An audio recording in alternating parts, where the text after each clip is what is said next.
तो पार्ट 2 की शुरुआत में हम उस पैलेस की छत को भूकंप के झटके से गिरता हुआ देखते हैं, जिसे देखकर जिन मिस को उठाकर बाहर भागने लगता है। जहाँ जाते हुए मिस को एहसास होता है कि जिन बुरा इंसान नहीं है। अब जब जिन मिस को बाहर लेकर पहुँचता है तभी उनकी तरफ एक तीर आता है, पर जिन मिस को उससे बचा लेता है और देखता है कि वो तीर और किसी ने नहीं बल्कि डैनियल ने चलाया था, जो अपने बेटे जेकब के बारे में पूछने लगता है। जिस पर जिन कहता है कि वो तो शायद अंदर ही दबकर मर गया होगा। ये सुनकर डैनियल को गुस्सा आ जाता है और वो अपना तीर उसकी तरफ करता है। तभी आसमान से बिजली डैनियल के ऊपर आके गिर जाती है, जिसकी वजह से वो सीधा खाई में गिर जाता है। अब तेजी से बिजली को गिरता देख जिन मिस को लेकर आगे भागने लगता है, जहाँ एक जगह मिस अपने पूर्वज के महल के टूटने की वजह से रोने लगती है। तभी वहाँ शेन भी आ जाता है। उसी वक्त जिन मिस से एक जगह आने को कहता है जो उसके अकॉर्डिंग बिजली से सेफ थी, पर तभी उसकी तरफ बहुत सारी बिजली गिरने लगती है और एक बिजली उसके ऊपर भी गिर जाती है, जिसे देखकर शेन कहता है कि शायद इस बेवकूफ का मरना ऐसे ही लिखा था। उसी वक्त जिन फिर से उठ खड़ा होता है और उसे कुछ भी नहीं हुआ था, जिसे देखकर मिस भी बहुत खुश हो जाती है। अब जिन को जिंदा देख शेन हैरान हो जाता है। साथ ही मिस को भी समझ नहीं आ रहा था कि सारी बिजली जिन की तरफ ही क्यों जा रही है, जिससे उसे कुछ हो भी नहीं रहा। अब ये जानकर मिस जिन से उसकी फैमिली की मदद करने को कहती है, जिसके बदले में जिन कहता है कि मैं तुम्हारी मदद जरूर करूंगा, लेकिन इससे पहले मुझे कहीं जाना है, तो तुम भी अपने घर चली जाओ। आगे जिन एक जगह बैठ जाता है जहाँ उस पर लगातार बिजली गिर रही थी, लेकिन उसे कुछ भी फर्क नहीं पड़ रहा था। साथ ही उसे ये बिजली कुछ अलग सी लगती है। तभी उसे आसमान में से एक रोशनी चमकती हुई दिखती है। उसी समय जेनी नाम की एक लड़की जो बहुत ही खूबसूरत थी उससे आकर टकरा जाती है। दूसरी तरफ मिस भी जिन की फिक्र कर रही थी। अगली सुबह जब जेनी को होश आता है तो वो जिन से उसके कपड़े ढूंढने को कहती है, क्योंकि उसके कपड़े जंगल में कहीं खो गए थे। जिस पे जिन कहता है कि इतने घने जंगल में तुम्हारे कपड़े कैसे मिल पाएंगे। तभी वो देखता है कि जेनी उसके कपड़ों की तरफ देख रही थी। ये देखकर वो जेनी को कहता है कि मैं तुम्हें अपने कपड़े नहीं दूंगा, पर जेनी के रिक्वेस्ट करने पर वो मान जाता है और उसे अपने कपड़े दे देता है। आगे जेनी जिन को कहती है कि मैं यहाँ डेविल के मकबरे में कुछ ढूंढने आई हूँ, पर कल रात में लाइटनिंग फील्ड ट्रैप में फंस गई थी। ये सुनकर जिन को भी लगता है कि कल इसी की वजह से उसके ऊपर बिजली गिर रही थी और शायद गोल्डन स्क्रोल ने उसे बचा लिया था। इसके बाद जेनी जिन से पूछती है कि तुम यहाँ क्या कर रहे हो, जिसपे जिन वही टेलीपोर्टेशन वाली बात सोचता है, लेकिन सच ना बताते हुए कहता है कि मैं एक एडवेंचरर हूँ। साथ ही उससे पूछता है कि इस जगह का नाम तो कुछ और है, तो तुम इसे डेविल का मकबरा क्यों कह रही हो। जिस पर जेनी कहती है कि ये जगह बहुत पुरानी है और कई लोगों का मानना है कि यहाँ पर खतरनाक मॉन्स्टर रहते हैं। ये सुनकर जिन कहता है कि तुम ऐसी खतरनाक जगह पर क्या ढूंढने आई हो, तो जेनी उसे बताती है कि मैं एक हेवेनली बुक ढूंढने आई हूँ, जिसके अंदर कल्टीवेशन का सबसे हाईएस्ट वे है। ये सुनकर जिन को लगता है कि कहीं वो बुक गोल्डन स्क्रोल ही तो नहीं, इसलिए वो जेनी से उस बुक के लुक्स के बारे में पूछता है। जिस पर जेनी उसे बताती है कि वो एक गोल्डन कलर के स्क्रोल जैसी दिखती है।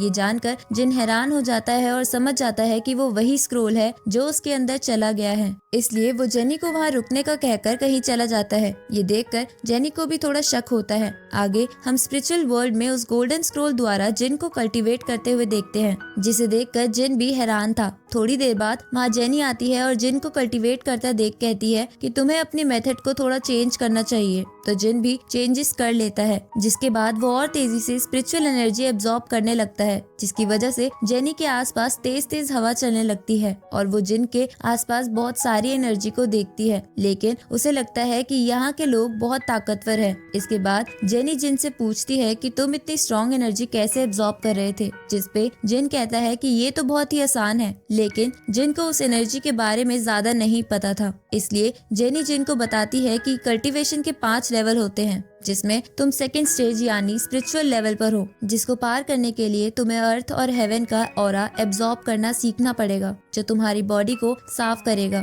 तो जिन जेनी से पूछता है कि मैं ये ऑरा एब्जॉर्ब कैसे करूं, जिसपे जेनी कहती है कि इसके लिए तुम्हें ध्यान लगाना होगा, पर तुम्हें तो ये बात पहले से ही पता होनी चाहिए क्योंकि तुम सेकंड लेवल पर हो। तो जिन कहता है कि मैं एक जीनियस हूँ, मुझे ज्यादा जानने की जरूरत नहीं पड़ती। आगे जिन को कपड़े ना होने की वजह से ठंड लगने लगती है, इसलिए वो आग जला लेता है, जहाँ रात में वो जेनी से पूछता है कि क्या कोई ऐसा है जिसने गैलेक्सी को पार करा हो। तो जेनी इसके लिए मना करती है। तो जिन कहता है कि मैं ऐसा पहला इंसान बनूंगा जो गैलेक्सी को जरूर पार करेगा। अगली सुबह जिन कहीं से कुछ कपड़े ले आता है, जिसपे जेनी उससे बोलती है कि आसपास तो बस माउंटेन्स हैं, तो तुम ये कपड़े कहाँ से लाए। ये सुनकर जिन कहता है कि तुम्हारे सोने के बाद मैं बहुत दूर जाके ये कपड़े लाया हूँ। तभी वहाँ पर एक भाई बहन जिनका नाम रोजी और इवान था, अपने साथियों के साथ चोर चोर चिल्लाते हुए वहाँ आ जाते हैं। ये सुनकर जिन अपने आसपास चोर को ढूंढने लगता है ताकि वो जेनी के सामने हीरो बन सके। पर रोजी बोलती है कि तुम ही चोर हो जो सुबह सुबह टेंट के बाहर से मेरे कपड़े ले आया, साथ ही तुमने मेरे टेंट में भी झांका था।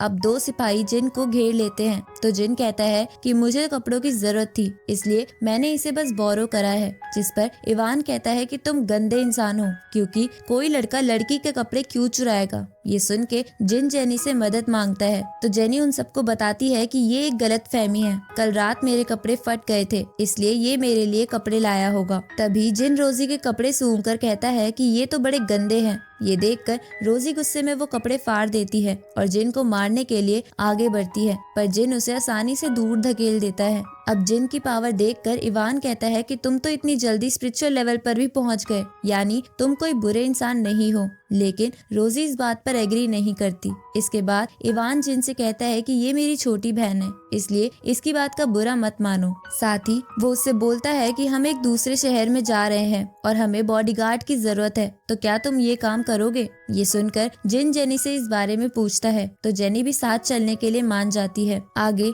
रास्ते में इवान जिन को कहता है कि मैं और मेरे अलावा 4 और फैमिली एक खास चीज की तलाश में निकले थे, जिसे हमने हासिल कर लिया है, पर इसकी वजह से हमारे कई अच्छे योद्धा भी मारे गए हैं, जिसे मौका बनाकर बाकी फैमिलीज हमसे ये ट्रेजर छीनना चाहती है। पर मैं खुश हूँ कि मुझे आज तुम मिल गए और तुम्हारी मदद के बदले हम तुम्हें कुछ रिवॉर्ड्स भी देंगे। ये सुनकर जिन वहाँ बैठी रोजी और जेनी के ऊपर इम्प्रेशन जमाने के लिए कहता है कि मैं ये सब रिवॉर्ड के लिए नहीं कर रहा, मुझे तो सबकी मदद करना पसंद है। आगे इवान एक जगह जाता है जहाँ पर पहले से बाकी फैमिलीज के लोग बैठे थे और उनमें से एक फैमिली का बंदा जिसका नाम रॉबिन था, वो इवान से वो ट्रेजर मांगने लगता है, जिसपे इवान कहता है कि इसे तो हमने ढूंढा है। ये सुनकर रॉबिन गुस्सा हो जाता है और इवान को अपनी पावर की मदद से पीटने लगता है। तभी वहाँ जिन आ जाता है और रॉबिन को बड़ी आसानी से दूर फेंक देता है। ये देखकर वहाँ खड़े बाकी लोग हैरान हो जाते हैं कि ये लड़का इतनी जल्दी स्पिरिचुअल लेवल पर पहुँच गया है। तो जिन कहता है कि अब से मैं इनका बॉडीगार्ड हूँ, तो तुम्हें इनसे लड़ने के लिए पहले मेरा सामना करना होगा। उसी वक्त वहाँ रॉबिन फिर से खड़ा होकर आ जाता है और कहता है कि मैं भी स्पिरिचुअल लेवल पर हूँ। जिसके बाद वो अपनी पूरी पावर इकट्ठा करके जिन को मारने आगे आता है, पर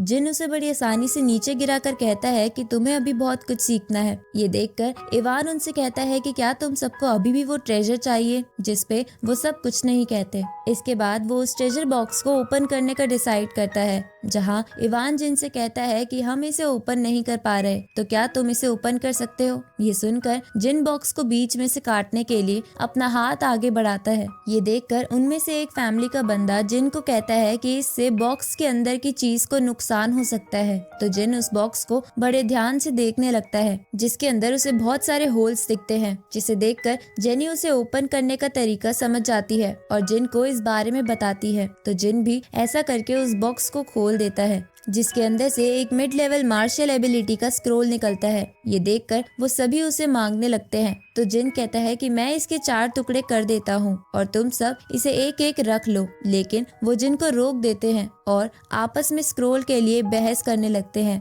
जिसे देखकर जिन कहता है कि जब तक तुम सबके आपस का झगड़ा सुलझ ना जाए, तब तक मैं इसे अपने पास रखता हूँ। जिसके लिए इवान आसानी से मान जाता है और बाकी सबको भी जिन की स्ट्रेंथ की वजह से मानना पड़ता है। आगे हम रॉबिन को स्क्रोल की वजह से गुस्सा करते हुए देखते हैं, क्योंकि वो उसके हाथ में नहीं आया था। तभी उसके पास एक दूसरी फैमिली का बंदा आता है और उसे कहता है कि तुम चिंता मत करो, फिलहाल चाहे वो स्क्रोल जिन के पास हो, पर जल्द ही हम दोनों मिलकर उस स्क्रोल को चुरा लेंगे, जिससे हमें उसे शेयर भी नहीं करना पड़ेगा। इधर हम जिन को एक टेक्निक को सीखते हुए देखते हैं, जिसे वो सीख नहीं पा रहा था। तो ये देखकर जेनी उससे कहती है कि ये टेक्निक इतनी भी मुश्किल नहीं है जितना तुम इसमें टाइम लगा रहे हो। मेरे लिए तो ये बच्चों का खेल है। ये सुनकर जिन को गुस्सा आ जाता है और वो अच्छे से फोकस करके उस टेक्निक को करना सीख जाता है। तो जेनी कहती है कि तुम तो इसमें मास्टर भी बन गए हो। रात को हम कुछ मास्क वाले लोगों को वहाँ देखते हैं और इसी के साथ ये पार्ट यहीं खत्म होता है।